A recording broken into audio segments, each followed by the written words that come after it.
The cat has been also in the background while we've been recording, so you'll probably hear him. I was like, ah. I was like, you're gonna hear my cat meowing on my podcast. You know, people like cats. They'd be understanding, probably, you know? Should have introduced her. Damn it.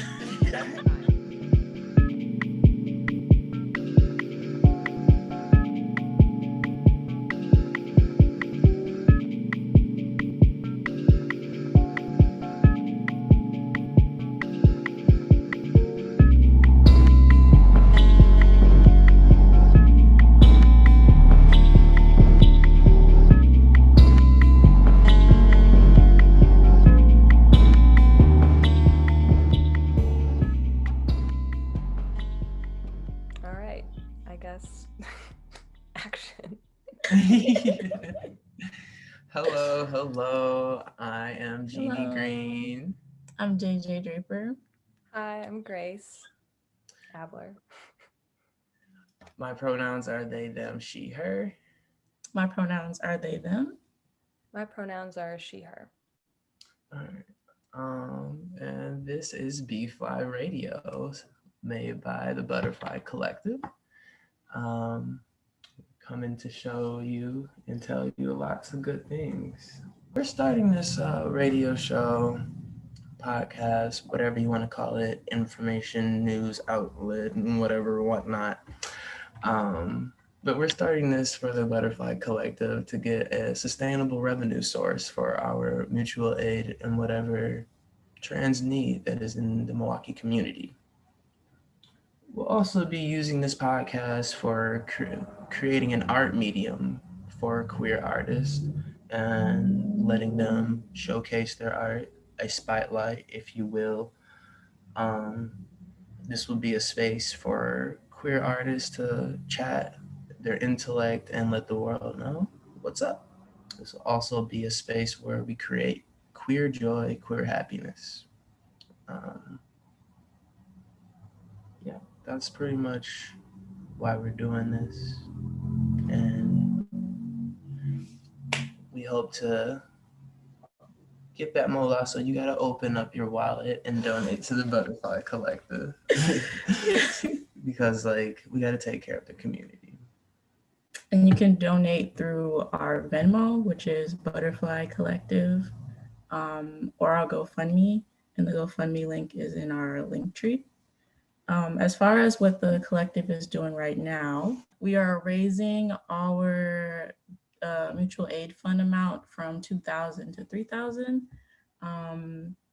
And then we have another t-shirt design in the works, which was created by a local non-binary artist named Kim. Their IG is they Kim. So shout out to them. We also have the assertiveness and self-defense and healing circle classes hosted by Isabel Koo Miller, who hosts their own healing circles for the collective and healing circles and men's accountability circles in their own time. And they're graciously helping us out. And we're using that as a medium for fundraising. Shout out. Shout out to them. Yeah, Isabel's amazing. Yeah. And we are planning on having that in November. So we have 4 different dates that you can pick from. November 10th, the 17th, the 21st, and the 22nd. So there'd be one class where it's the assertiveness and self-defense, and then one class for the healing circle. And the link to sign up is also in our link tree, which is on our Instagram page. And then we are also doing a fundraiser with the Green Gallery. Linnea from the Green Gallery is a local queer artist who works in collaboration with other artists around the country, and they are going to be doing a virtual gallery in efforts to fundraise for the collective. So that's pretty cool. That's so sweet. I wish I could pop up some of the art. The art is really wicked. I'm excited to just go through and see what the artists are going to present for us. It's still in the works, but yeah. Lastly, we are still working with the MKE Self-Defense Fund folks. They are just getting the supplies in, and then we'll let everyone know how we're going to be able to distribute those out to folks. So thank y'all for signing up, but it's currently closed. And you can also follow the Butterfly Collective on Instagram or Facebook at Butterfly Collective to keep getting updates as they happen. Period. Yeah, so today we wanted to talk a little bit about like the hosts here, our relationship with words in preparation for the special guest we will be having later. Yeah, when I was thinking about this, I've been thinking about words a lot lately because I'm living at home right now, home being like with my dad and my stepmom. And usually I would be living on my own. But because of COVID and everything happening, I'm back home right now. And it's been interesting to be out of like my really immediate peer group and people who are sort of like learning about the world at the same time as me and seeing how our definitions for words are so different than maybe other people, and like trying to remember how communication is a lot more than just saying what you think, because you have to say what you think and also remember what that means to someone else. Right. And so you maybe have to say not exactly what you're thinking, but what comes across to that person is what you're thinking. Like words are so fluid and Right. malleable and Right. change so much in different situations. So I've been like working with that a lot lately. Right. And it's like we've been talking a lot about impact versus intent, which is just essentially like how you interpreted like what you were saying versus how someone received it. So like you could say something in a certain way and then you mean it in this way, but somebody else would take those words and be harmed by it in some way, or they take it in a different way, because we all have been raised with a different relationship with words. So that's really interesting that you brought that up. Um, as far as my own relationship with words, it's very complicated. Um, just because I'm someone who has a hard time like taking all of the words in my brain and making it translate into speech. I'm someone who usually can get my point across through text really like efficiently and effectively. But then when I'm saying words, I'm always like, oh, I didn't mean to like leave that part out. Like it's really hard for me to like connect those synapses in my brain in order for it to translate. Um, but I am someone who really enjoys writing. I guess that's why I'm able to communicate written versus verbally. I relate to you in that sense, like it's hard. Like when you're in a moment and you're talking to somebody and it's like you'll be thinking of like the next couple things that you're gonna say and you're like, oh, I just forgot it. The approach to it that I have is I try to convey as much as possible, but within like my power, and leaving that like space for like question within that like communication with words. Just because like it's how we communicate, and if you don't leave space for somebody to be like, what is this, like then there's never really necessarily no clarity. And so like I try to carry my words with some chutzpah, some weight. Just in the sense of like when I'm talking to you, like you're gonna know you're gonna know what I'm saying. You're gonna have a clear meaning and distinction of it. Yeah, especially like what you're saying about like leaving the space for the other person, because sometimes you don't even know what questions need to be asked until someone else asks them, because you're just so many things can be a given in your mind. Like I feel like I run into that a lot, especially when I'm writing, interestingly enough. Like when I'm writing, I feel like I forget to explain the background of how I got to where I am, because I'm like, well, obviously this is where I am because there's no other place that I would be, you know? I also love words because like when there's like group discussions, people can say things that you hadn't like thought about in a way before. And so now you're your relationship to whatever the topic is or like concept is has changed because someone else has introduced something new to you. Words make us feel. Words make us feel a lot. I don't know, like you ever just have somebody like confess their love for you and it's just so moving and you're just like, like I've never had somebody tell me those things before. Like that's how powerful words are. They're so moving. Yeah, like words really create our entire world. Like I think it's easy to think of the world as physical, but it's really just what we're speaking and how we're framing it. And I mean, sometimes more than other times, of course. Right. And I think we all probably have like a really direct relationship to that too, just with how like labeling and speaking about yourself to other people can make you feel as well, can really, like, it's such a crazy process to go through Right. and like come to terms with. We use words to like shape our identity too. Like we use different terms to define like who we are. So it's really powerful. Like from hearing y'all say that, I just kind of had the thought of words create an experience. It certainly does. I think that's why we have, sonnets and poetries and stuff like that. Novels, just because like words paint such a like vivid picture for us. Which is a hint to who our guest is today. A poet. We love that segue. Yeah. We're going to be having Mikey Cody Apollo. She is a local queer, Black feminist, sex positive, body positive poet that comes strong with her words. She leaves an impact. She leaves her words ringing in your head. So like expect to be sent for a doozy today.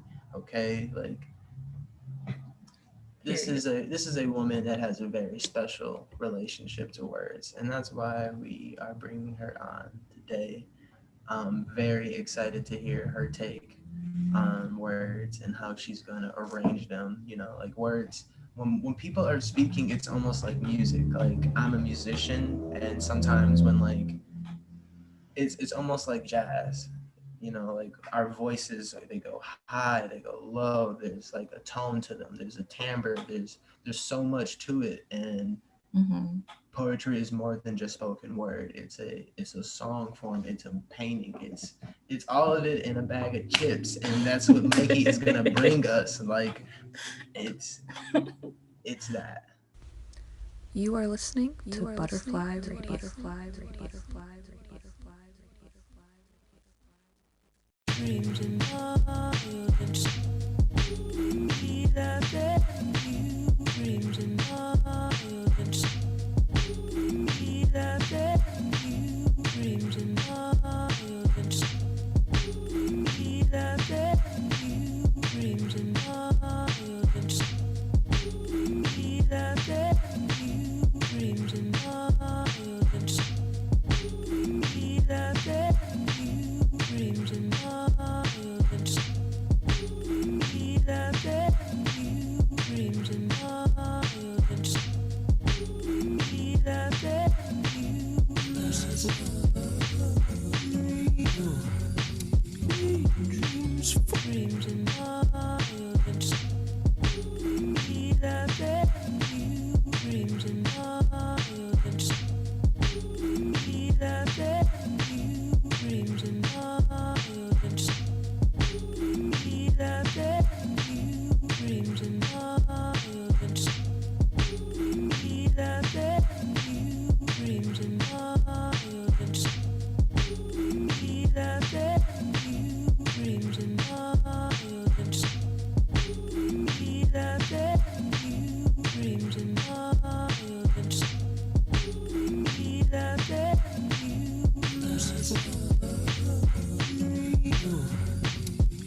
You are listening to Butterfly Radio.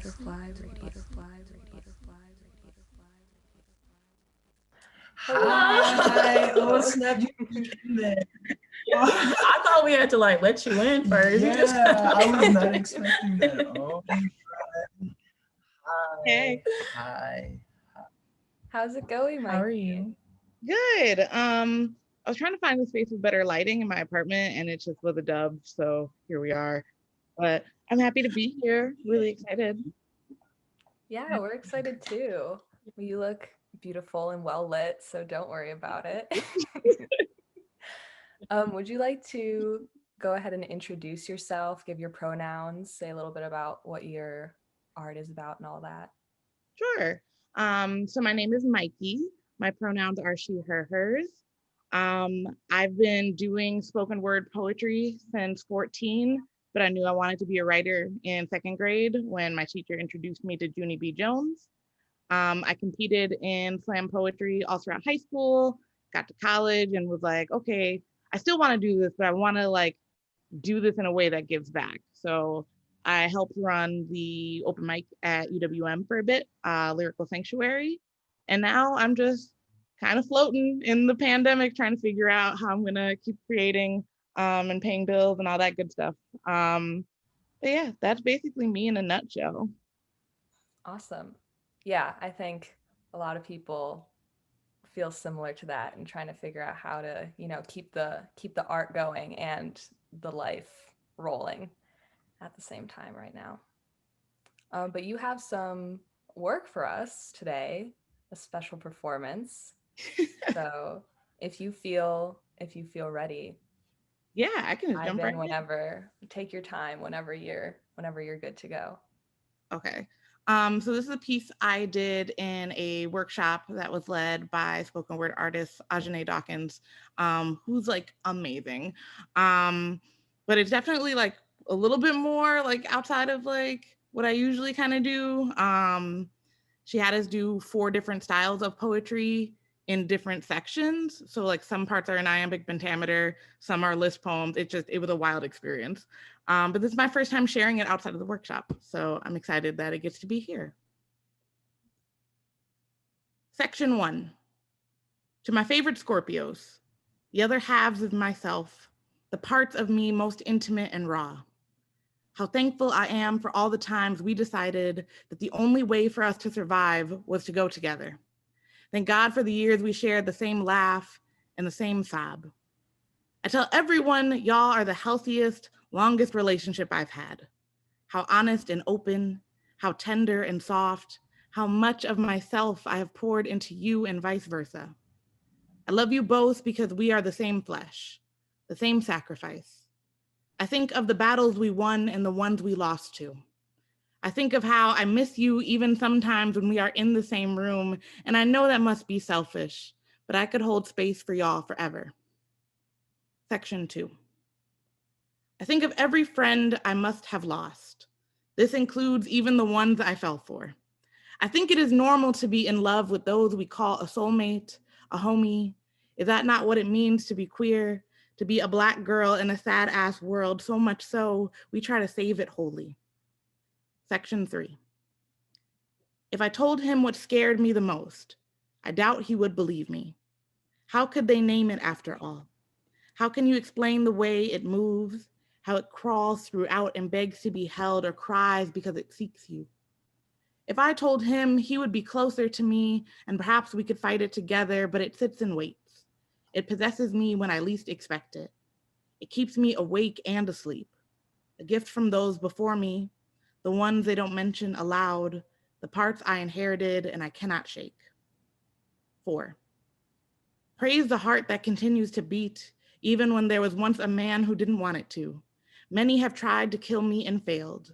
Many have wished for this and fester when it's time to prove itself. Welcome be to the way she takes up space, how she is loud and unashamed, how she breaks bread, how she deciphers, how she cannot be tampered with, and how she also forgives. Make way, make way. You cannot block an avalanche like this. You cannot cage a thunderstorm like her. That's the piece. Thank you. So That's great.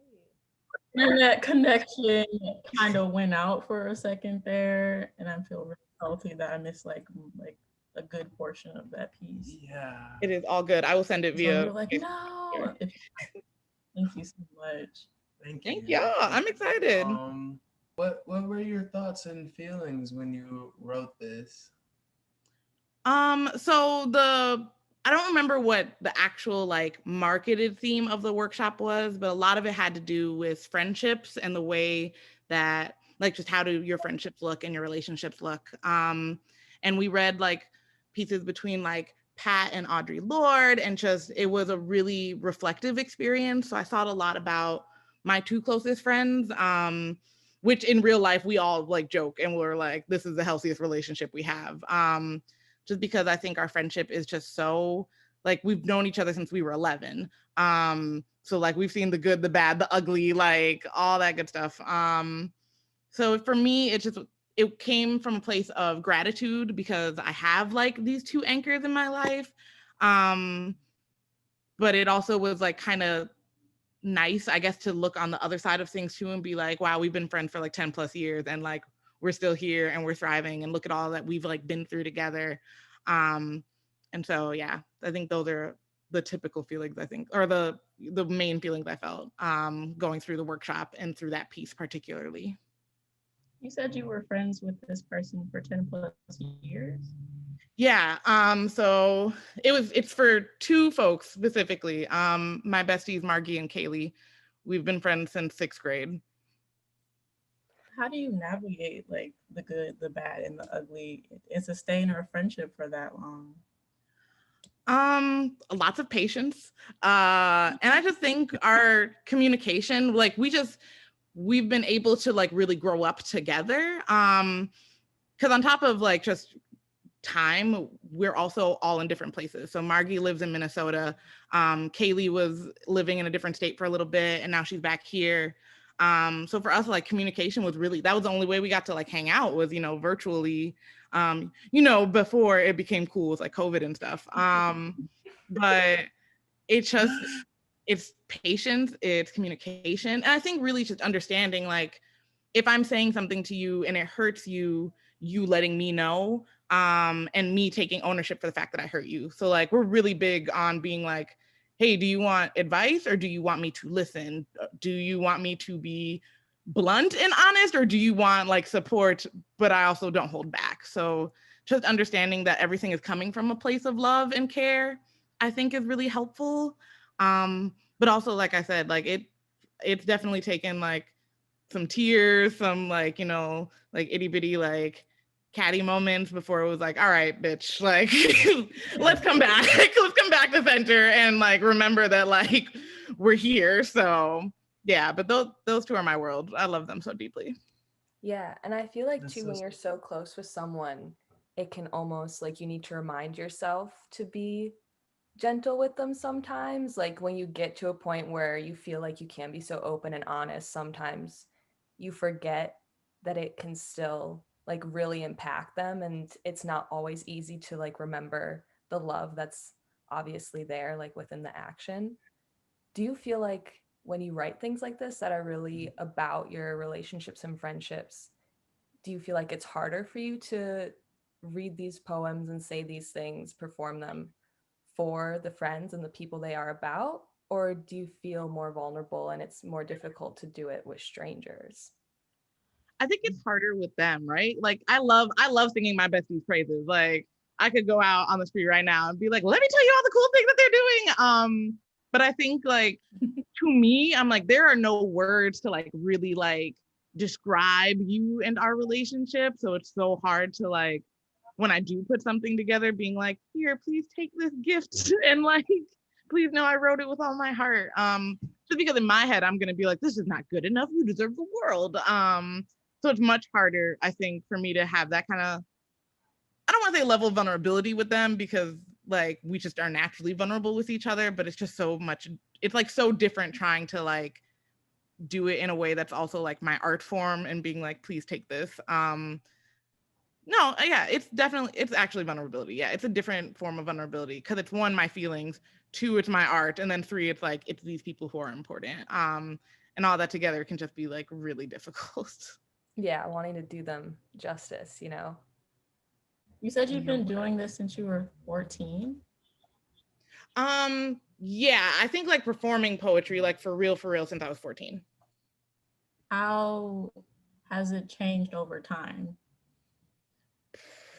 I like to think it got better, like hopefully so, first and foremost. But outside of that too, I think I learned to be more vulnerable in my art and like write about myself.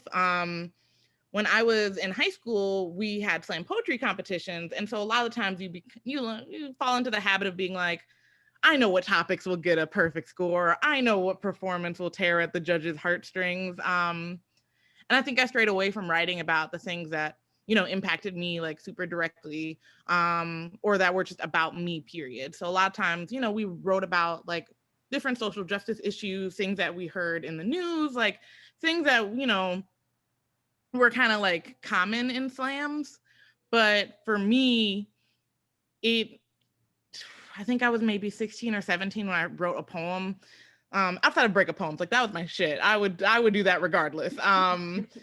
Because judges love a good breakup poem, but like the stuff about like my like actual like hurt inner feelings, I don't think those made the page until I was like 16, 17. Because by that point I was like starting to outgrow the slam scene a little bit, understanding that like it was really about the poetry and not about the points. And so it just was so much easier than like it really was like day or night, like a light switch where it was like, no, I'm gonna write about like me, and maybe that'll help me process. And then once I process, someone else can maybe process, and understanding that that is still impactful, even if it just is like one person who hears the work, versus like a crowd of people who just are like, woo, we're just excited for slam, like that kind of thing.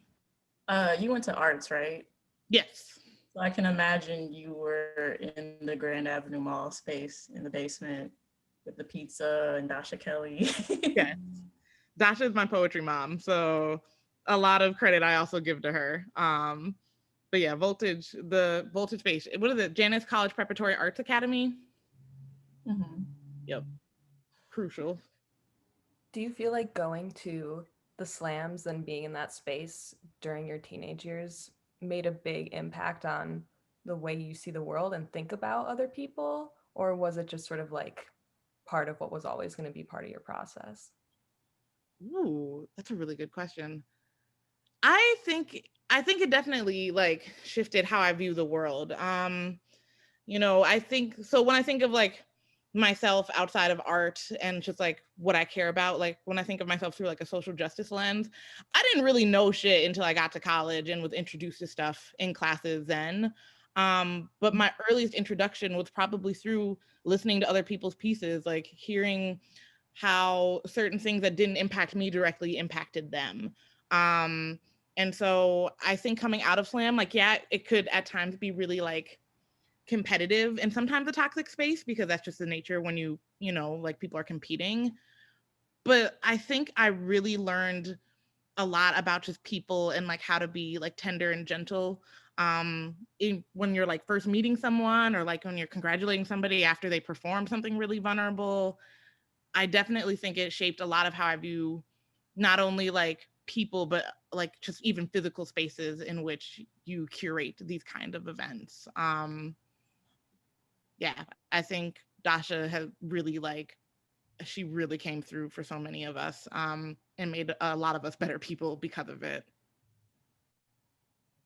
Yeah, and she has her own space now, right? Yeah, the retreat.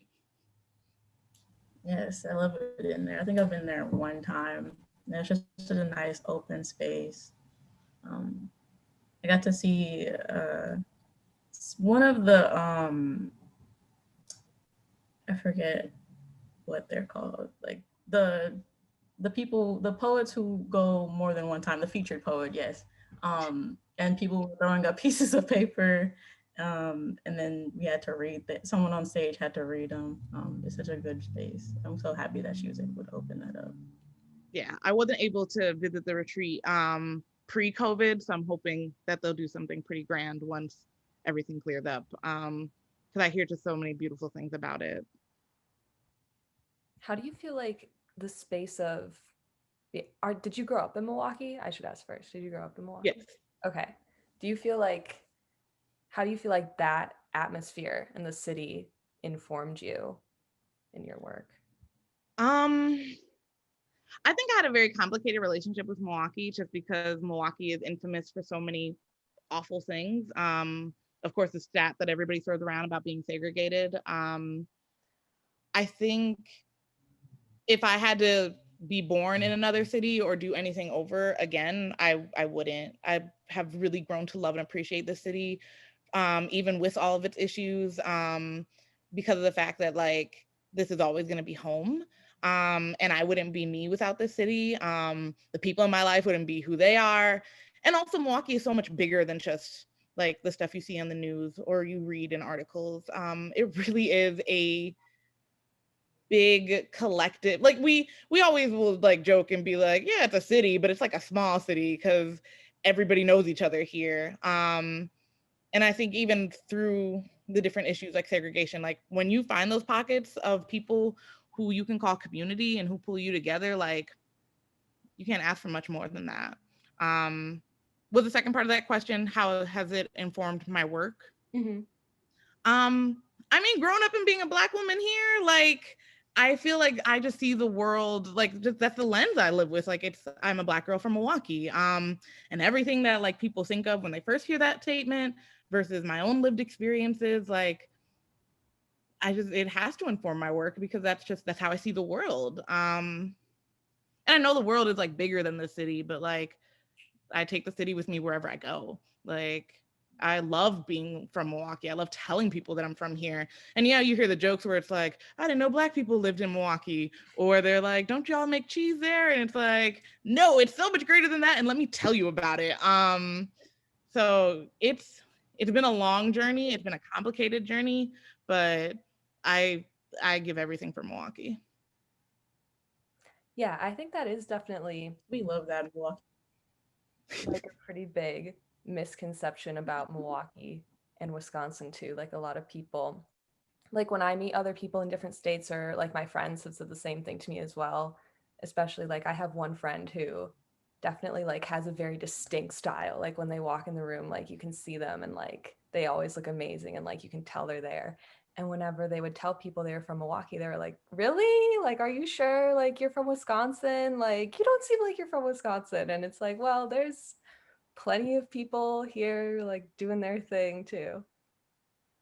And that's what I think one of those things about Milwaukee I love the most is that there is so much here. And like, whether it's through like style or art and culture, like it's a gold mine here.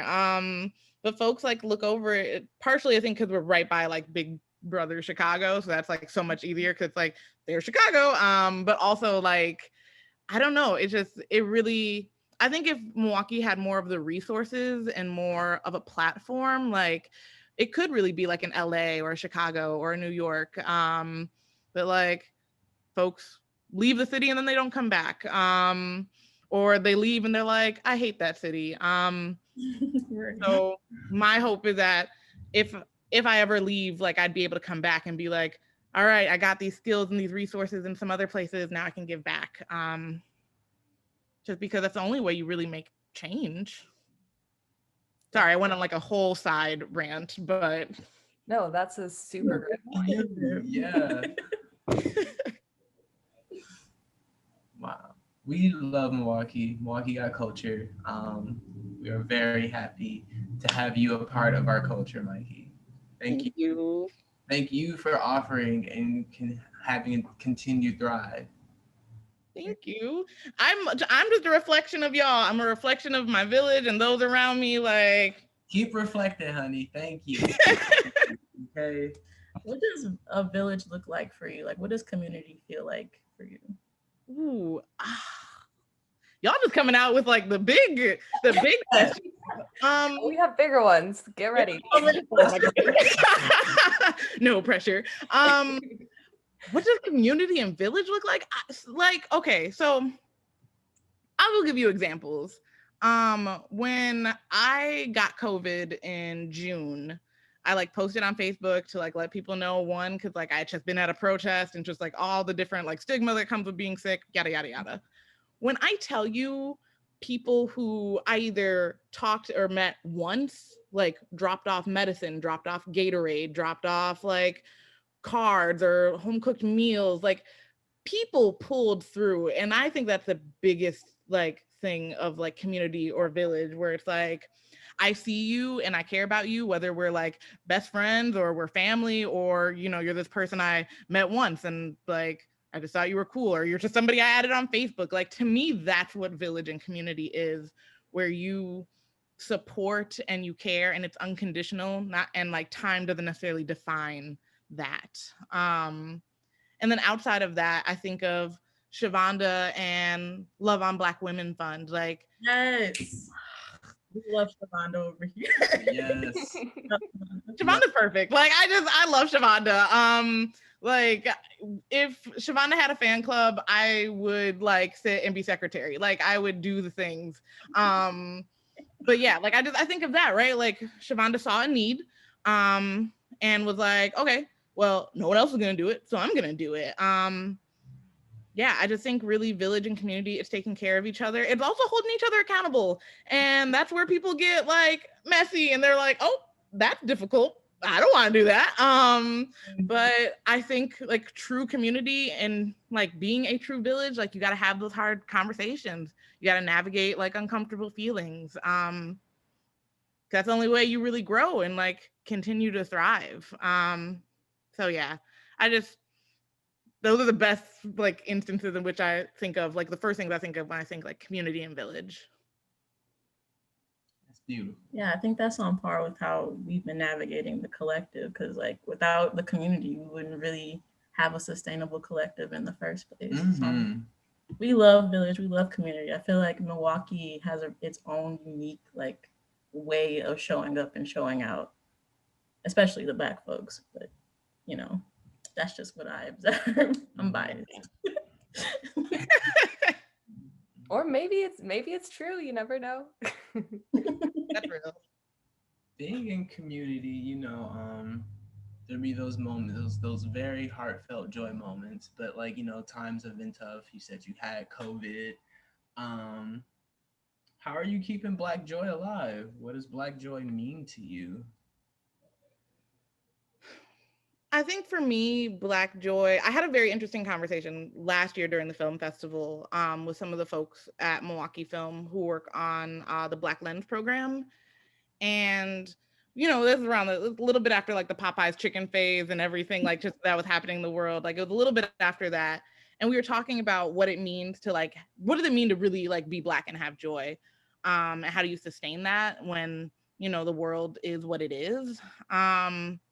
And we were just talking about how even like Black joy as like a revolutionary act or like pleasure activism, it's like, well, what does it mean to just be Black and joyful, right? Like it's not rooted in anything about like change or resistance. Like you literally are just a Black human being and you're geeked. Like, what does that mean and what does that look like? And I think I'm still trying to strive and find answers.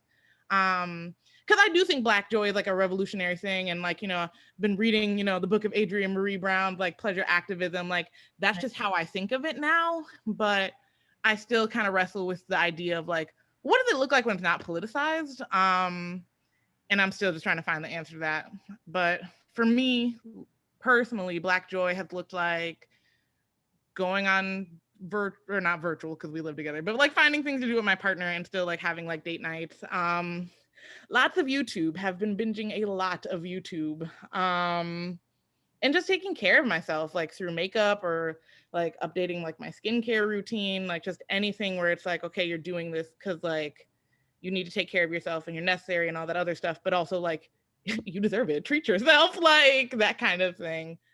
How's everything been going with the collective though? Like how, like, I feel like y'all just one day were like, we're gonna do this, and then it like blew up overnight. Yeah, it kind of was just like, we were all just like, yeah, we know that the community has this need.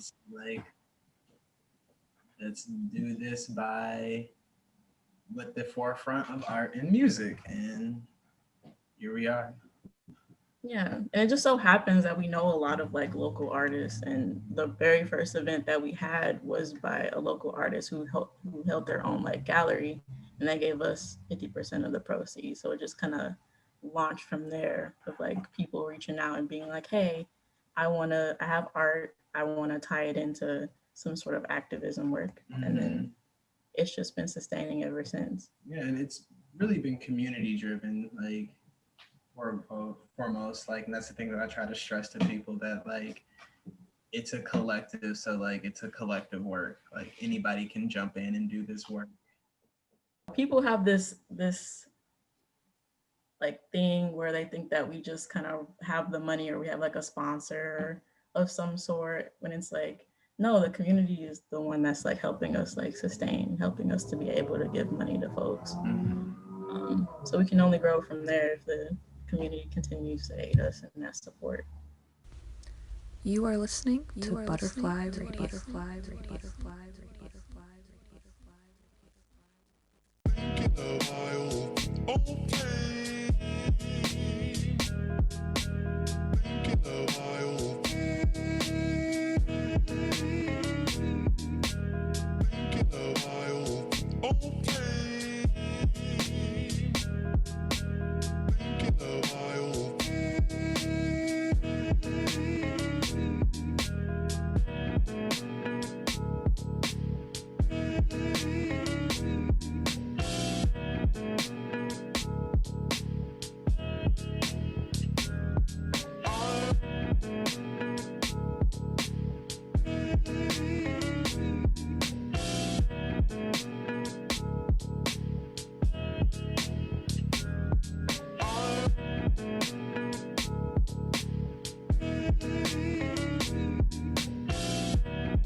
You are listening to Butterfly Radio.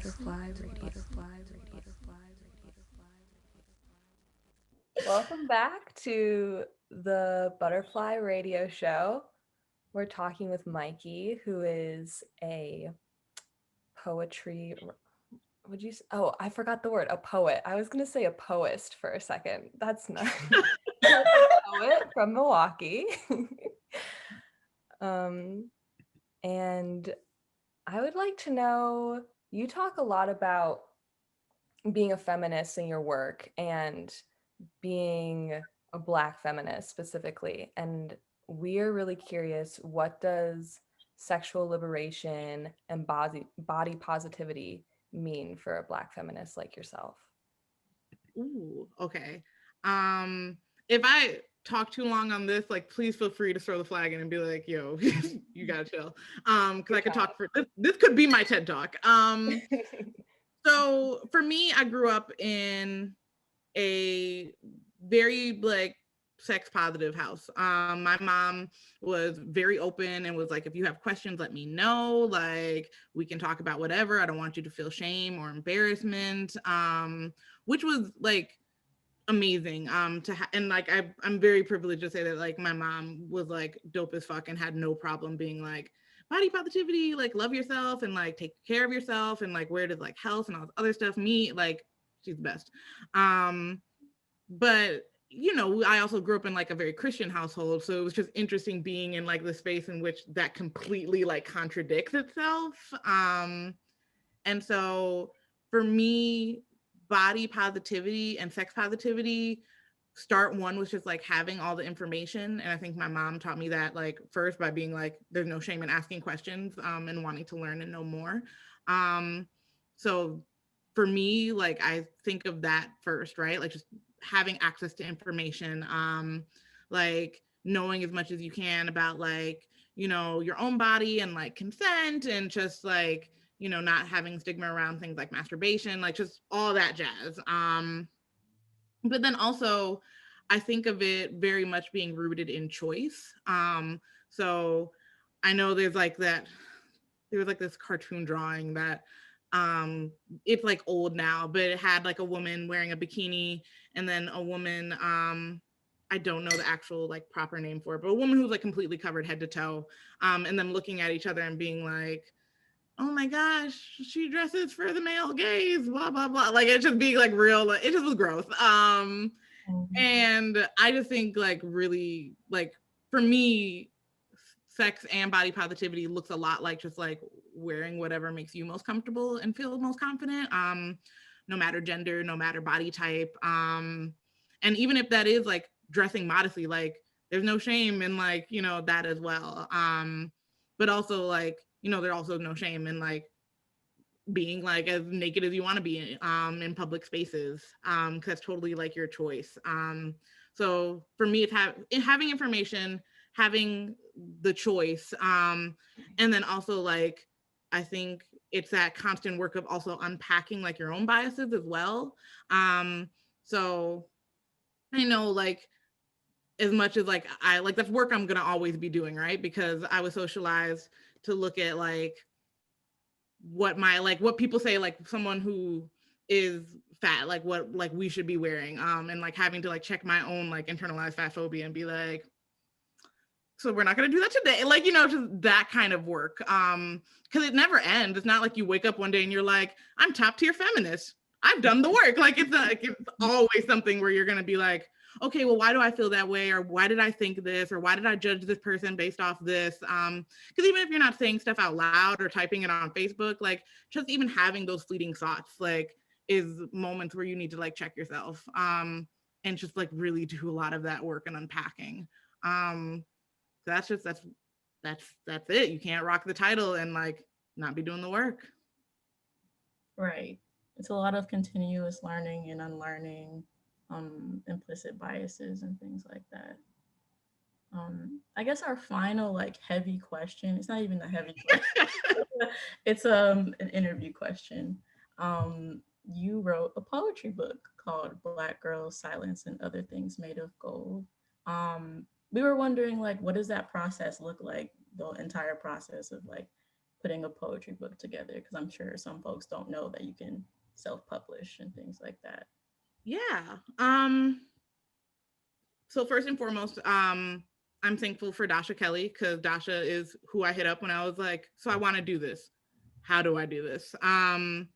So first step before even getting to printing and publishing and all that jazz was just writing the poems.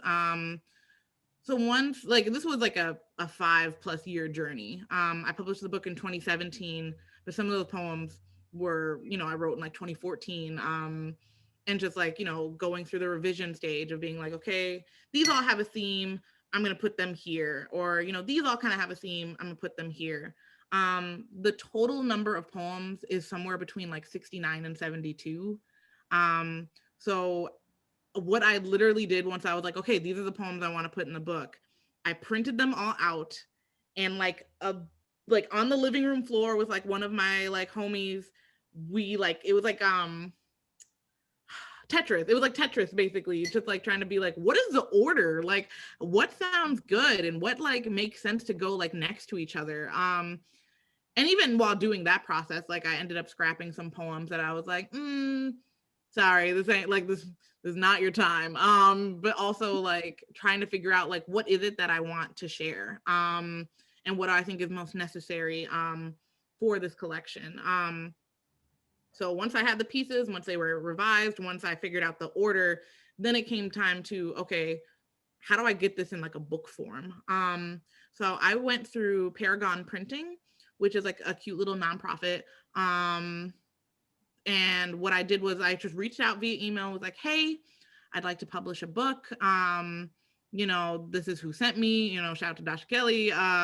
What do I do next? And so they were so easy to work with, and the turnaround time was like ridiculous. Like I was like, I'm not gonna need this book for a couple of weeks. But they could have had it to me, like, I think within a week's time. So I ended up sending a PDF first. And also with the cover, one of the words, the word gold is actually in gold. But that wasn't like the original like PDF. I sent it and they were like, I think my mom suggested changing the color, and they were able to do that. And then in addition to that, it was actually Paragon Printing who was like, you could put your bio on the back of the book. So they just were super helpful and like really helped bring it to life, and really listened. Because clearly I was like, how old was I in 2017? I was 21 years old. I was, geeked about this first book and I knew nothing. So I was like, please help. And they were so patient, and they were so willing to like help bring the vision to life. So before they printed like an official copy, I got a copy that wasn't like glued together, which was great because I got to do the same Tetris thing all over again, except it literally was the book. It just wasn't like the pages weren't glued in.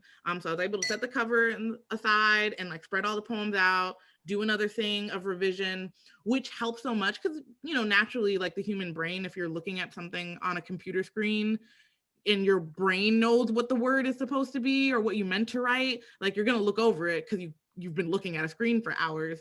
Having it out in paper form and being like, oop, this could have been in somebody's hands like this, like made a huge difference. And then once I gave them that kind of copy back and I made the edits on the PDF, I sent the final PDF, and then they printed 150 books and were like, here you go. So yeah, that was how I like the actual like process of the book. And now I can just send them an email and be like, hey, I'd like to order X amount of books. The pricing is interesting. Like, I don't know, like clearly for me, like, I'm just like, this makes sense. Like the more books you order, the cheaper it is to print per book. So my advice is to anyone who wants to self-publish, know what's the price you want to sell the books at, because that'll help you figure out, okay, I'm ordering this many books, I can still make a profit, versus, oh, if I just print these many books, I would need to sell X, and just like the ugly math part of it. Numbers aren't my strengths. But there was definitely a time where I like almost ordered a very small batch and was like, this makes no sense. Why would I do this? So just being mindful of like, like what is the amount that you plan to charge, and then how, like doing the math on, okay, I would need to order at like a minimum of these books in order to make sure you're not like overspending. Right. That's awesome. I really need to get into self-publishing a book one day. I'm really happy to have you here to like lay out the process for us. It's fun. I think if you have the right printers, and again, going back to the, theme of community and village, if you have the right people with you to like really help you put it together, like I honestly, it was such an easy process. The only time I got stressed was when I actually had the books in my hand and was like, I can't undo anything now, like they're here. But yeah, it was great. Self-publishing was honestly so much easier. And I know I personally like it because I get to sign all the books. I get to know where they're going. I get to mail them. Like for me, it was so much more personal that way. And I liked that. But I also understand some people absolutely would hate that. And so they're like, I would rather submit to a chapbook contest and have someone else handle that kind of stuff. So it really just depends on you and like how much work you want to do. I'm really into like putting the personal touch on things. So I'm glad you're able to do that through the process that you chose. I think our final thing before we wrap up with affirmations and who we're all loving on is we're going to do rapid fire questions. So it's just a set of questions that you can answer within a minute. Me not being able to be long-winded? Okay, let's go. We're waiting for the timer before we can start. I'm so nervous. Like, I'm actually more nervous for these. Are you ready? Yes. Okay, go. First celebrity crush. What is the question? First celebrity crush? Yes. Corbin Blue. We love it. Ooh. What is your sun, moon, or rising? And rising. Ooh, I am a Capricorn sun, a Capricorn moon, and a Gemini rising. Whoa. Period, That's period. so cool. And one word, how does it feel to be a Capricorn? We already knew you were a Capricorn. Exhausting. Okay, least favorite thing about Tyler Perry. Go. Tyler Perry. Texting or talking? Texting. Favorite childhood TV show? Ed, and Eddie. Yes. Least favorite word? I can swear, right? Yes. Yeah. I've done it like several times. I hate the word cock. Yes. Yes. That's it for It time. sounds harsh and uninviting. I don't like it. I love that that's the end of our time, you saying that. I hate the word. Yeah. So we would just like to wrap up the show by thanking you for coming on the show.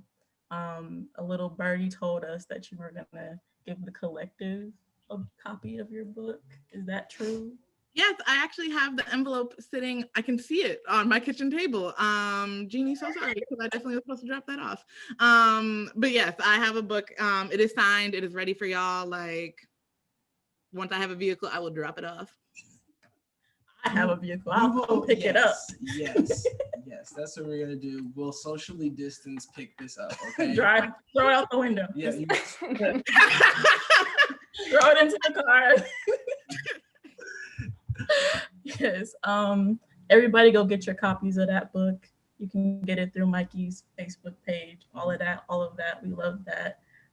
We would just like to ask everybody on the show to offer some affirmations and libations and who you're loving on, just to end it on a really cute note. One of the best affirmations I've ever heard, or just pieces of advice, however you want to call it, came from a Black woman named Nikila Robinson. Nikila was an outstanding poet, change maker. I met her through Stillwater's Collective. She unfortunately passed in 2014. But one of the last conversations we had, she told me to write "Find Your Power" on my mirror.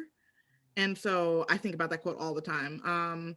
Because power looks so many different ways and different to so many people. So the idea of finding like your own personal power, I think is beautiful and affirming. And so that's that. And then another affirmation, I've started telling people or asking like my friends, like, have you been gentle with yourself? Just because I think with the pandemic, it's so easy to fall into the, well, I should be doing more. I should be doing doing this, but I should be relaxing, but I should be creating because I have all this time. Like, just be gentle with yourself. Because one, ain't no one going anywhere. And two, you deserve it. You got to be gentle with yourself. And then who I'm loving on, every Black person to ever exist. And also I'm thinking of just, again, like those I named earlier, like Dr. Monique Liston, Shavonda, Lilo, Tiffany, Tamara, the women of the Bronzeville Collective, and who else? I'm trying to think of, and Jonathan Mayers from Lovecraft Country. We'll forever love on that man. And Journey Smollett as well. Yes. Grace, would you like to offer any affirmations? Yeah.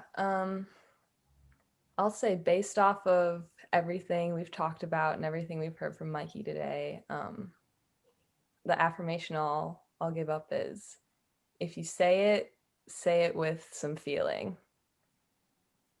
Yeah. One. Would you like to offer? I want to put the affirmation out there of just like, remember to breathe, just to take that moment just to be like, yeah, decompress. That's my affirmation. And I will end with a quote from Beyonce's Homecoming: "Do nothing without intention." That is my affirmation that I live by every single day. So, yes, spreading all of that good love, all of that intentionality. Thank you so much again for coming on to the show as our first guest. I'm Yes, so thank geeked. you. I cannot wait to flex on the internet that I am the first one. We wouldn't have had it any other way. I can't wait to flex Needed. some exclusive content. Right. I interviewed Mikey. What you saying? You can't tell me nothing. Thank y'all. The space was beautiful and I really did need it today. So thank you so much. We are happy Thank to you. provide it. We want to thank you for coming to create this space with us. Thank you for taking up the space. Definitely. Thank you for your time also. 'Cause I know you're probably busy. You're a Capricorn. Right. You're working. Like you are working every day. The amount of Capricorn placements I have, disgusting. Like, How many? How many? I think 6. Oh, I have one, and that feels like a lot. Wait, can I ask what planet or how? I'm a Capricorn rising. We love to see it. yes. Yes. We love our camp. That's very interesting. Mhm. Well, you have an amazing night. Stay safe, stay queer. Yeah.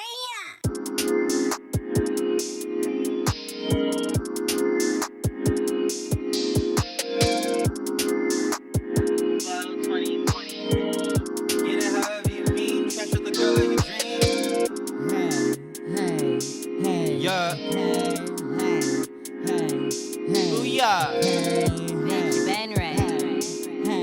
You ready? Hey, ain't never met a cutie fairy bitch like me. A chick who keep the magic on her lips like me. You blowing for a kiss, that shit is so unlikely. Cause you ain't never seen a fucking queen like me. Ain't never met a cutie fairy bitch like me. A chick who keep the magic on her lips like me. You wishing on a star, that shit is so unlikely. Cause you ain't never seen a pretty dream like me. Growth with every step, no one can get like me. We're staring, I ain't caring what his wish might be. I'm blooming, bass be booming, the spotlight on me. If he thirsting, guarantee I might flee. Who's that cutie in the cup? Bitches, flowers, power.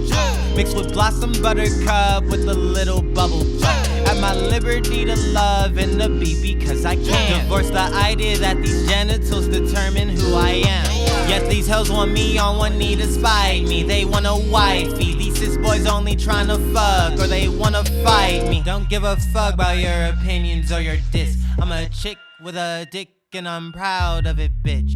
Most of my life I used to wear a mask just to hide. Now I refuse to wear one unless I have to go outside. Why should I waste my time living for someone else's pride? The life I choose for me is never for you to decide. And that's why they ain't never met a cutie fairy bitch like me. A chick who keep the magic on her lips like me. You wishing on a star, that shit is so unlikely. Cause you ain't never seen a pretty dream like me. Devil in the joint shoulder, looking like Kathy Lee Holder. Yo, baby told me to hold up, she steady pushing a stroller. You get it however you mean, treasure the girl of your dreams. Cause Alex taught me really young, everything not what it seems.